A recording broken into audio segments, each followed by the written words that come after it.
regulated donor renal transplant. Living donor nephrectomy involves unique ethical considerations. The prevalence of end-stage renal failure is increasing. Therefore, renal transplant is becoming the best therapeutic option. Benefits over diseased organ transplantation are documented improved patient and graft survival, lower incidence of delayed graft function, and shorter waiting time of an organ. Potential donors are carefully evaluated both psychologically and medically, and informed consent is must. Purely altruistic donation of donors is recently accepted. Donors who have successfully completed the evaluation for living kidney donation are having above average life expectancy. Extremes of age is not a contraindication to donation. Individuals less than 18 years is contraindicated. Biologically, age is considered more important than the chronological age. Donors as old as 70 to 80 years also has been successfully recruited. The contraindications are obese, less than 18 years, and diabetic, malignancy, hypertension with evidence of end-stage organ disease, and albumin creatinine ratio more than 30 milligram per millimoles, 24-hour total protein more than 300 milligram per day, and protein creatinine ratio more than 50 milligram per millimoles. Preoperative assessment, majority of donors are ASA1 and 2, and accurate measurement of renal function is necessary, and we have to evaluate the comorbs like hypertension and obesity and diabetic, and psychological readiness is important, and baseline hydration of the patient is important, and we have to review the medications of the patient, and smoking cessation is important, a minimum of 4 weeks prior to surgery. Frailty screening is also an important assessment. And systematic history and blood test and infection screening, malignancy screening, cardiorespiratory assessment, and renal anatomy assessment with CT or MRI. Usually, the left kidney is preferred since it has a longer renal vein, and assessment of kidney function by GFR. And surgical techniques are open and laparoscopic live related donor transplant, or hand assisted donor transplant, or robotic assisted lab donor transplant. And regarding the identification of suitable donor, we have to identify with same blood group and age between 18 to 65 years, and controlled hypertension and diabetic with normal renal function is selected with otherwise healthy patient. Preliminary HLA matching is important, and pre-op evaluation of donor with routine investigations and renal angiogram to identify the length and number of renal artery and vein. Final cross matching is done 48 hours prior surgery. And regarding the intra-op management, we have to select the appropriate anesthetic agents.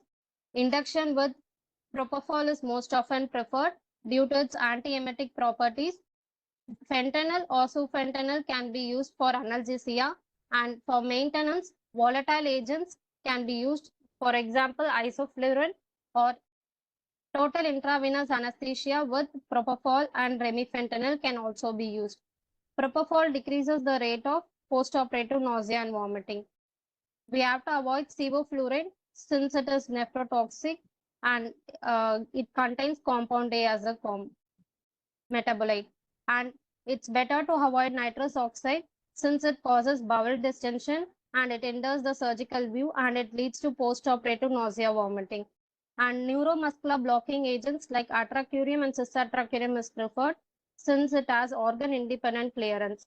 And rocuronium and vecuronium can be used for a muscle relaxant, but its duration of action is prolonged, and for its reversal, Sugammadex is needed. And for intra-op, peri-op anesthetic care, we have to maintain normoxia, normocarbia, normothermia, and normotension, and urine output of 1.5 to 2 ml per kg per hour is advised.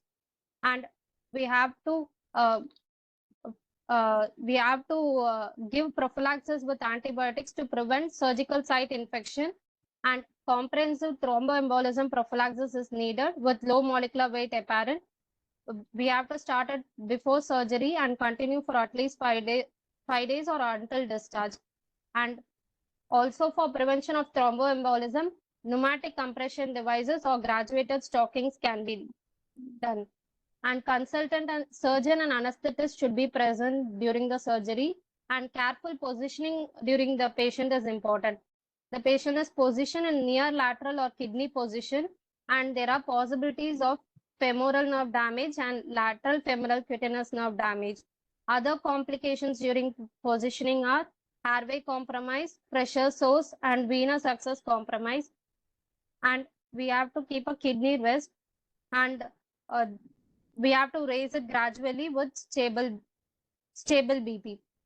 And for analgesia, we can give a combination of local anesthesia with regional anesthesia and general anesthesia. The techniques are epidural or paravertebral blocks or transverse abdominal plane blocks or local anesthetic catheter in wound, which is safe and effective procedure, and local infiltration by the surgeon, which decreases the opioid consumption. We can ask the surgeon to infiltrate at the ports and the renal fossa site. And also liposomal bupivacaine, we also can give intraop for prolonged local pain relief. We have to avoid NSAIDs since it has nephrotoxicity, and wide bore IV access is necessary since there is a possibility of blood loss, and non-invasive monitoring unless the patient has a specific indication. And fluid preloading is important with 1 liter of NS post-induction. Positive fluid balance has to be maintained throughout the procedure. We have to avoid vasoconstrictors. We have to keep the renal perfusion pressure or mean arterial pressure at preoperative values. And the most commonly used inotrope is dopamine. And heparin, we can give 5,000 international units before the application of arterial clamp. And protamine, 50 mg, we can give after the kidney is isolated. And we have to maintain high normal urine output more than 100 ml per hour. And mannitol IV 0.5 gram per kg can be used once during the CO2 insufflation, and the blood supply to kidney is jeopardized. And other options are fentanyl, patient controlled analgesia can also be used. And the most important step is to avoid hypothermia, and warm IV fluids can be kept, and we have to maintain at least 36.5 degrees Celsius temperature. And live donor nephrectomy and transplant, we have to do in the same OT sequentially, as this decreases the ischemic time of the donated kidney, which is called the warm ischemia time. The warm ischemia time is the time the donor pedicle is clamped and initiation of cold preservative flushing. And the other terminology is cold ischemia time. It is the time of cold preservative flush to anastomosis and reperfusion. And regarding the live donor nephrectomy, which has advantages like decreased tissue trauma and lower analgesic requirements, faster resumption of food intake, shorter hospitalization, quicker return to work, and better post-op cosmetic appearance. And regarding the post-op consideration, post-op pain is the most common complaint. In open procedure, it is extremely painful since there will be a subcostal wound nearly 10 to 12 centimeter length. So even breathing and coughing will be extremely painful. In live donor nephrectomy, the pain is due to port side pain or abdominal incision or pelvic organ nociception or due to diaphragmatic irritation, or it also can be due to ureteric colic and urinary catheter discomfort. In such cases, patient controlled analgesia with fentanyl or epidural analgesia or both can be preferred. Nowadays, multimodal analgesia is most commonly used. This reduces the opioid requirements and associated side effects like nausea, vomiting, constipation, and respiratory depression. If a patient complains of shoulder pain in lap surgeries, epidural analgesia is ineffective. And 5% of donors often experience chronic wound pain, so psychological support is must. Early ambulation is necessary, which prevent the blood clots and improve the recovery of the patient. And in case mortality occurs, the most common causes are pulmonary embolism, myocardial infarction, hepatitis, and arrhythmias.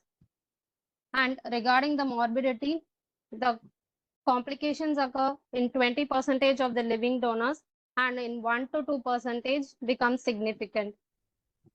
Though in donors, the transient increase in serum creatinine levels occur and it causes of the creatinine clearance in first post-op day, and these parameters return to normal within 1 month.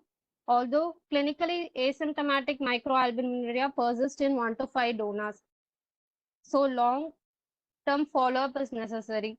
And regarding the complications of renal transplant is bleeding, vascular thrombosis and stenosis, transplant rejection, urethral obstruction, urinary leakage, infections and sepsis due to immunosuppression, post-transplant lymphoproliferative disorder, ileus, splenectomy, pneumonia, pulmonary atelectasis, proteinuria, and persistence of hypertension.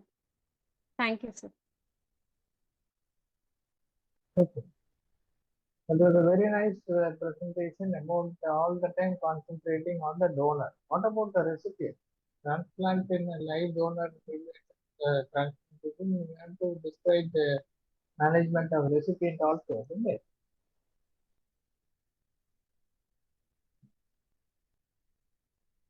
Regarding recipient, we have to the same management routine, general anesthesia with the following modification. There should be no IV line or BP cuff on the AV fistula limb if it all is present, and all 5 basic monitors like saturation probe and ECG and ETCO2, temperature, NIBP, and neuromuscular monitor if needed. And aseptic precautions should be followed. And induction agent is propofol, relaxant is cisatracurium, and analgesic is fentanyl. And we can maintain the ventilation with controlled ventilation with oxygen, nitrous oxide, or isoflurane or sevoflurane. And fluids we can restrict to 1 liter before clamp release after the vascular anastomosis. Avoid potassium containing the fluids, and we can use half NS in patients with cardiac abnormalities. We can give fluid replacement after the anastomosis based on the urine output per hour. And mild hypertension is always preferred in the recipient. And vigilance is needed at the time of clamp release to watch for hyperkalemia, arrhythmia, and sudden hypotension. And barrier nursing of the recipient is needed in post-op. So that also has to be included in your answer. Okay, then only the answer will be complete. Okay. Right, good. So I'll just share my slide with you.